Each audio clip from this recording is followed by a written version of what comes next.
السلام علیکم، welcome back to my YouTube channel, خوش آمدید۔ تو یہ ہے فضا نور کا سیکنڈ ناول، جسے ہم بغیر تاخیر کے سٹارٹ کرتے ہیں۔ تم سنگ لاگے نینا، فضا نور، ایپیسوڈ نمبر 1۔ ازبا پورے گراؤنڈ میں ازبا کے چیلے ازبا کا نام زور و شور سے لے رہے تھے، اور ازبا بیٹ تھامے آنے والی گیند کی طرف دل و دماغ اور اپنی سنہری آنکھیں گیند پر ٹکائے پوری آن بان شان سے متوجہ تھی، اور یہ آئی اڑتی ہوئی بال ازبا کی طرف، اور ازبا نے مارا پوری شان سے چھکا، اور بال اتنی ہی تیزی سے گراؤنڈ سے باہر سلام پیش کرنے لگی۔ یاہو، ہم جیت گئے! تمام 16-17 سال کی عمر کے بچے بھاگتے ہوئے ازبا کی طرف آئے، جو ہیلمٹ اتارے اپنے سامنے منہ لٹکائے دوسری ٹیم کے کیپٹن کو تیکھی سنہری نظروں سے گھور رہی تھی۔ سوچ سمجھ کے پنگا لینا دوبارہ ازبا میر سے، لوگوں کا تو دماغ خراب ہوتا ہے، میرا دماغ، دل اور ہاتھ تینوں خراب ہیں، کچھ پتہ نہیں چلتا کس وقت یہ چلتے اگلے کا تھوپڑا سجا دیں۔ ازبا نے اس 18 سال کے لڑکے کے قریب آتے دانت کچکچاتے اپنے ہاتھ کی انگلی سے اس کے منہ کی طرف گول گول دائرے سے اشارہ کرتے اپنی بات مکمل کی، اور لڑکا بیچارہ اس آفت کی پڑیا کی طرف دیکھتا رہ گیا۔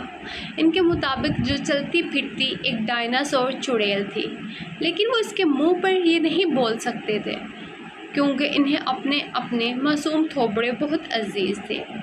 اور ہاں، اب جلدی سے اپنی ہارنے کی خوشی میں اور ہماری جیت کی خوشی میں میری ٹیم کو پارٹی دے دینا، ورنہ گھر میں گھس کے تم لوگوں کی ماؤں کے سامنے ایسے تم لوگوں کے کالے چٹھے کھولوں گی کہ آگے خود ہی سمجھدار ہو۔ ننھا بچہ سمجھ جائے گا، اس نے اتراتے اپنے وائز کٹ بالوں میں دایاں ہاتھ بالکل لڑکوں کے سٹائل میں پھیرتے کہا۔ دیکھ لیں گے ہم تمہیں۔ لڑکے نے آخر اپنی عزت کو بچانے کی خاطر تھوڑی دھمکی دینے کی کوشش کی۔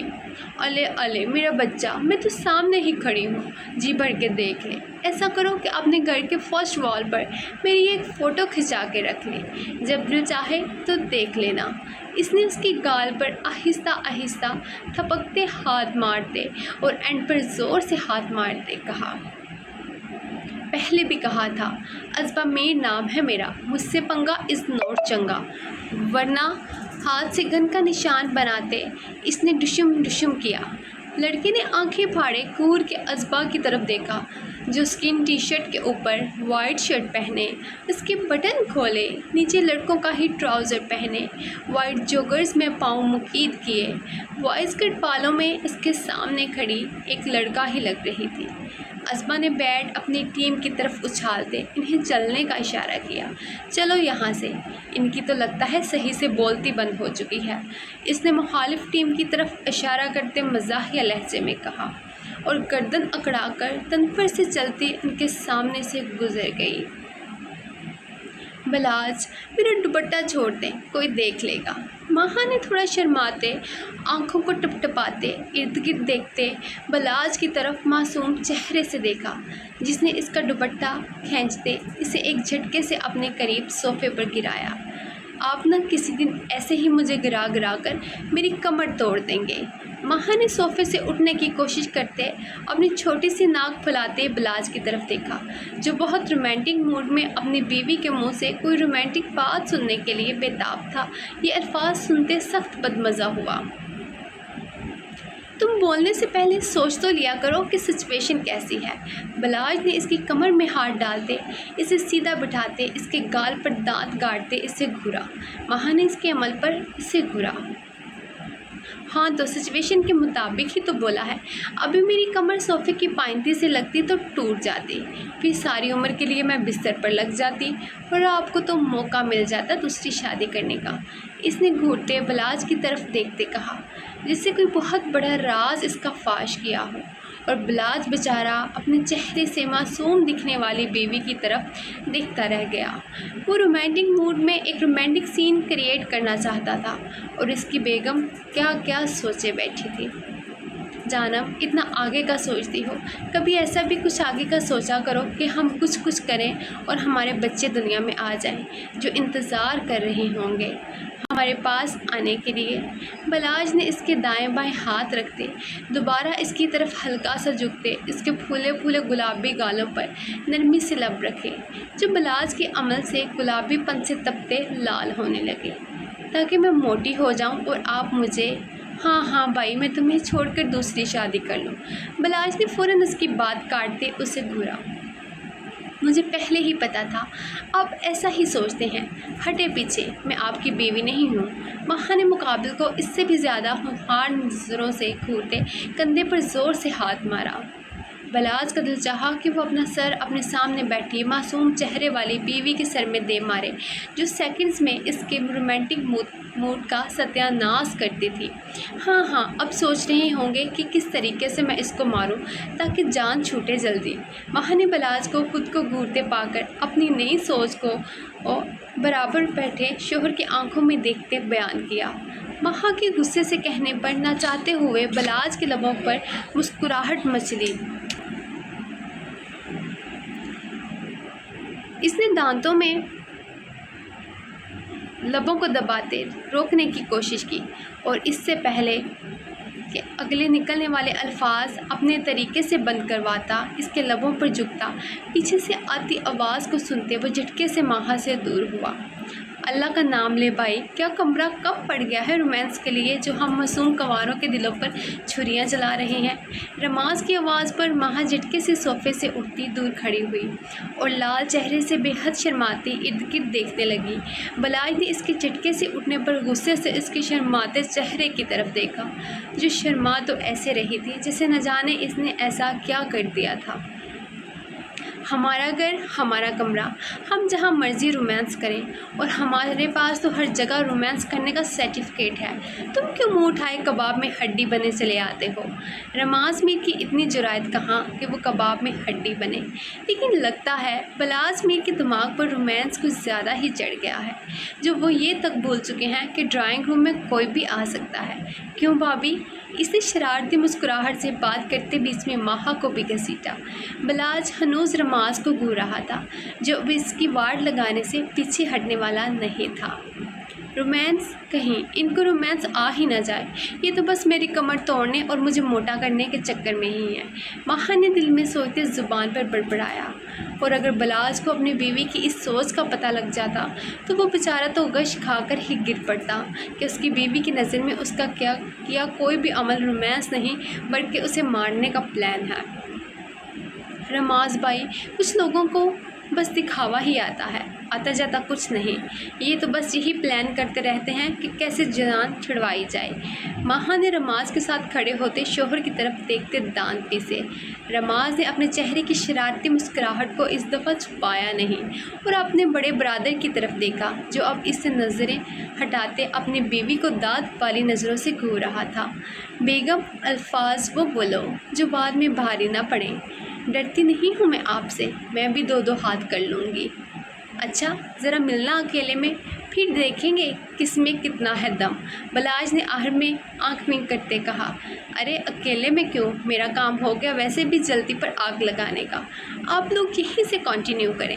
رماز نے کہتے بائک کی طرف شرارتی مسکراہٹ اچھالتے وہاں سے دوڑ لگانے میں ہی عافیت جانی، اور اس سے پہلے بلاج اپنی بیوی کی طرف قدم اٹھاتے بڑھتا ماہا نے پیچھے کی طرف اشارہ کرتے اسے وہاں متوجہ کروایا۔ وہ آنٹی آ گئی، ماہا کی آواز پر بلاج نے جیسے ہی پیچھے مڑ کر دیکھا اور وہاں کسی کو نہ پاتے اپنی بیوی کی چالاکی سمجھتے اس سے پہلے وہ اس کو پکڑتا ماہا وہاں سے 9-11 ہو چکی تھی۔ ہائے، لگتا ہے ہماری قسمت میں رومانس نام کی کوئی چیز ہی نہیں ہے، بلاج نے آہیں بھرتے دل میں سوچا۔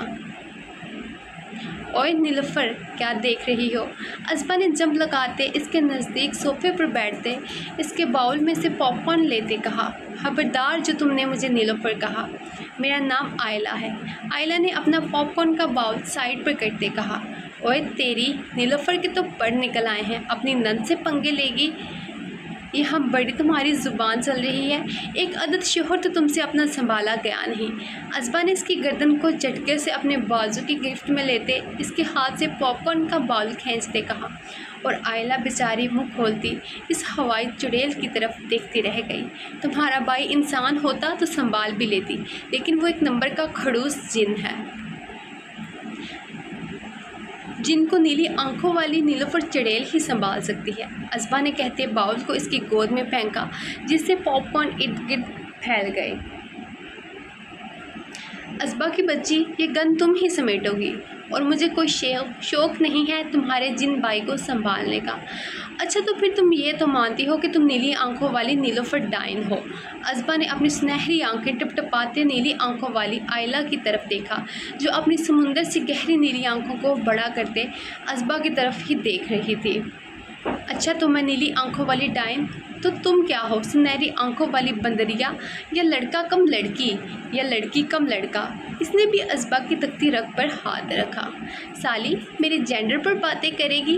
وہ دن بھول گئی جب تو چھپ چھپ کے رویا کرتی تھی اور میں تجھے تسلی دینے کے لیے اپنا کندھا دیا کرتی تھی، تب تجھے جینڈر یاد نہیں آیا؟ اس نے کہنے کے ساتھ آئلہ کے پاؤں پر زور سے پاؤں مارا۔ وہ بیچاری تو بلبلا کر رہ گئی۔ آئلہ نے جٹ آنکھوں میں نمی لیے ازبا کی طرف دیکھا۔ اوئے خبردار، ایک ٹسوا بھی بہایا تو نے تو، ورنہ میں روایتی نندوں والا سلوک کروں گی۔ ازبا نے آئلہ کی آنکھوں میں نمی دیکھتے اس کا دوپٹہ کھینچتے بوڑھی مائیوں کی طرح سر پر دوپٹہ لپیٹتے ہاتھ نچاتے کہا، یہ تم نے روایتی نندوں والا سلوک ہی کیا ہے۔ اچھا چھوڑو نیلوفر، ادھر آ، اڑتی اڑتی ایک تازہ خبر ملی ہے مجھے۔ کون سی خبر؟ آئلہ نے نہ سمجھی سے ازبا کی طرف دیکھا کہ ہمارے پڑوس میں کوئی نئے پڑوسی آباد ہوئے ہیں۔ اوہ ہاں، انکل طیب اور ان کی فیملی ہیں۔ کون سے انکل طیب نکل آئے تمہارے؟ آئلہ کی بات پر ازبا نے اس کا دوپٹہ رول کرتے اس کے منہ پر پھینکا۔ میرے نہیں، آپ کے ابا جان کے بچپن کے دوست، جو لندن شفٹ ہو گئے تھے، اب پاکستان شفٹنگ کی ہے انہوں نے۔ اوہ یاد آیا، ازبا نے سمجھنے والے انداز میں سر ہلاتے کہا، میں تو چلی سونے۔ اس نے کہتے ساتھ اٹھتے پاپ کارن اٹھاتے دوبارہ آئلہ کی طرف اچھالے۔ بہت بدتمیز ہو تم ازبا۔ آئلہ نے اس کی پشت کو دیکھتے ہانک لگائی، جو سیڑھیاں چڑھتی، اوپر پہنی شرٹ کو اتارتی، ایک ہاتھ میں لیے سر سے اوپر گزارتی گول گول گھما رہی تھی۔ تھینک یو نیلوفر ڈائن۔ اس نے بھی پیچھے بیٹھی اپنی معصوم سی بابی کو سلگانے میں کوئی کسر نہ چھوڑی۔ شاہ میر صاحب کی شادی عفت میر سے پسند کی ہوئی تھی، جن سے ان کے 4 بچے تھے۔ سب سے بڑا بلاز میر، جس کی شادی اس کی خواہش پر پھپھوزاد کزن سے ہوئی تھی، مہا بلاز میر۔ وہ بڑی بڑی فریبی مائل سامت کی مالک، بے حد کشش لیے پرکشش کوش کی حامل تھی۔ اس کے پھولے پھولے کشمیری گال بلاز کی کمزوری تھے۔ مہا بلاز میر، جو ہمیشہ اپنے شوہر کے رومانٹک موڈ کو اکثر بے وقوفانہ الفاظ کہہ کے ستیہ ناز کیا کرتے، اور شوہر سے یہ شکوہ یہ کہ وہ اس سے پیار نہیں کرتے اور دوسری شادی کے چکر میں ہیں، اور اس کے ذہن میں یہ بات ڈالنے والا اور مہا بلاز میر کا دیور رماز میر تھا۔ دوسرے نمبر پر عائد میر، جس کی شادی اس کی چچا زاد کزن آئلہ سے ہوئی تھی، جس کے پیرنٹس کی کار ایکسیڈنٹ میں ڈیتھ کی وجہ سے شاہ میر اور عفت میر نے اس کا عائد سے نکاح کروانے کے بعد ساتھ ہی لے آئے تھے۔ عائد میر تو آئلہ میر کا بچپن کا عشق تھا، لیکن عائد کے لیے اس کی یہ شادی زبردستی تھی، اور آئلہ آج بھی اس کی نظروں میں ایک بچے کی حیثیت سے تھی، اور وہ اس نکاح کو اپنے حواسوں پر سوار نہ کرتے ہوئے امریکہ شفٹ ہو گیا تھا۔ تیسرے نمبر پر تھے چھوٹے صاحبزادے رماز میر، جو اپنی بابی مہا کا فیورٹ دیور اور آئلہ کا غمگسار دوست پلس دیور تھا۔ اپنی بھابھیوں کو اپنے بھائیوں کے خلاف کرنا تو اس کی فیورٹ ہابی تھی۔ اور چوتھے نمبر پر آتی تھی 3 بھائیوں کی اکلوتی بہن۔ وہ الگ بات تھی، بھائیوں کے ساتھ رہتے رہتے وہ بہن کم ان کی اور چوتھا بھائی زیادہ لگتی تھی، ازبا میر۔ بوائے کٹ بال، ہمہ وقت لڑکوں والی ڈریسنگ میں رہنے والی ازبا میر، وہ اپنے ٹاؤن کی گنڈی کہا جائے تو کم نہیں۔ یہ تھا شاہ میر صاحب کا گھرانہ، تھوڑا سا پاگل اور شرارتی۔ ازبا آ جا یار۔ رماز ڈرائنگ روم میں کھڑا ازبا کو آوازوں پر آوازیں دے رہا تھا۔ آ گیا ہوں یار۔ ازبا بیگ کندھے پر لٹکاتے بھاگتے آئی۔ آ گیا نہیں ازبا، آ گئی ہوں۔ عفت بیگم نے آتے ہی اپنی بیٹی کا جملہ ٹھیک کروایا۔ اوہ ہو ماما، آتا آتی ایک ہی ہے، ایک نہیں ہے ازبا، تم لڑکی ہو۔ انہوں نے آنکھیں دکھاتے اسے ڈپٹا۔ رماز بھائی، اس نے منہ پھیلاتے رماز کی طرف دیکھا۔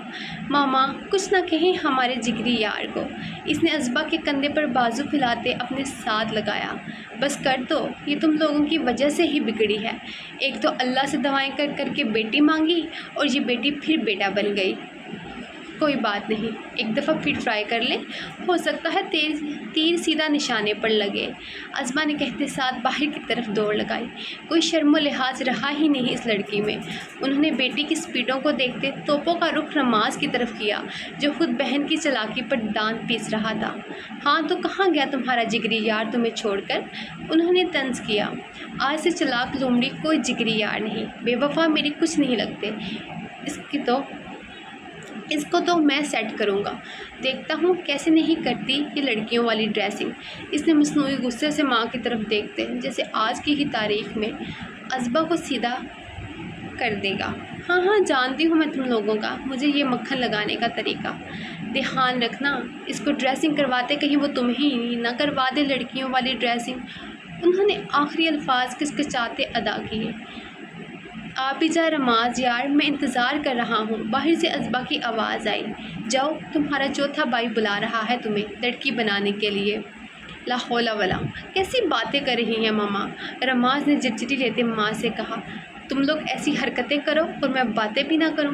ماما میں معصوم شریف شدید سنگل اولاد آپ کی، اور آپ مجھ پر ہی شک کر رہی ہیں؟ ذرا ان پر بھی نظر کرم کریں جو کھلے عام رومانس کرتے پھرتے ہیں۔ رماز نے بلاج کی طرف اشارہ کرتے کہا جو سیڑھیاں چڑھتا موبائل میں گم روم کی طرف جا رہا تھا۔ رماز کی بات پر رفت بیگم بس اسے گھور کے ہی رہ گئی۔ جب ان کا ہاتھ پکڑتا وہاں بوسہ دیتا باہر کی طرف بھاگا۔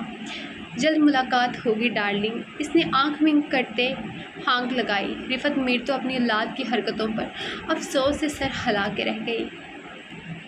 میں نے سنا ہے تمہاری دشمن اول تمہارے پہلو میں آ چکی ہے۔ ازبا نے شیک کا سپ لیتے رماز کی طرف دیکھا، جس نے موبائل سے نظریں ہٹاتے ناسمجھی سے ازبا کی طرف دیکھا، پھر ارد گرد اپنے پہلوؤں میں، جس کی نظروں میں صاف واضح تھا کہ کون کہاں ہے۔ رماز کی نظروں کو پڑھتے ازبا نے فوراً اپنا جملہ درست کیا۔ اوہ میرا مطلب کہ پڑوس میں۔ غزل نقوی یاد تو ہوگی تمہیں؟ ازبا نے آگے جھکتے بہت رازداری سے بتایا، اور غزل کا نام سنتے ہی رماز کو ایسے لگا جیسے اس کے منہ میں کڑوا بادام آ گیا ہو۔ وہ بھلا کیسے بھول سکتا تھا اسے؟ غزل کا نام سنتے ہی اسے آج بھی اپنے سینے میں درد محسوس ہوتا تھا۔ اسکول کے زمانے میں اس کی ماری گئی وہ ٹانگ اور ہوئی بےعزتی وہ آج تک نہیں بھولا تھا۔ نام مطلب اس پھنی ناک والی کا۔ خیر اب اتنا بھی اس کا ناک پھونا نہیں رہا۔ کل میں نے اسے کھڑکی سے نیچے جھانکتے دیکھا تھا۔ ہماری طرف سے اس کی ناک پھونی رہے یا نہیں ہمیں اس سے کیا۔ کتنے افسوس کی بات ہے نا، اس لڑکی نے تم پر ہاتھ بھی نہیں بلکہ ٹانگ اٹھائی۔ آپس کی بات ہے، کیا زور سے لگی تھی؟ تم چپ کر جاؤ، کل جو کارنامہ سر انجام دے کے آئی ہو نا، وہ میں ماما کو بتانے میں دیر نہیں لگاؤں گا۔ رماز نے دھمکی دیتے اپنی بہن کی زبان بند کروائی۔ جاری ہے۔ امید کرتی ہوں کہ آپ کو فرسٹ ایپی پسند آئے گی۔ کمنٹ سیکشن میں اپنی قیمتی رائے کا اظہار کیجیے گا۔ کیا خیال ہے نیکسٹ ایپی پڑھنے کا؟ اور پلیز فضا نور کے چینل کو لازمی سبسکرائب کیجیے گا اور بیل آئیکن بھی لازمی دبائیے گا تاکہ آپ کو نیو اپڈیٹس ملتی رہیں، اور اچھا رسپانس دیجیے گا، کمنٹ کیجیے گا۔ آپ کی رائٹر فضا نور آپ کے کمنٹس کا انتظار کرے گی۔ چلیں اپنی دوست کو اجازت دیں، اللہ حافظ۔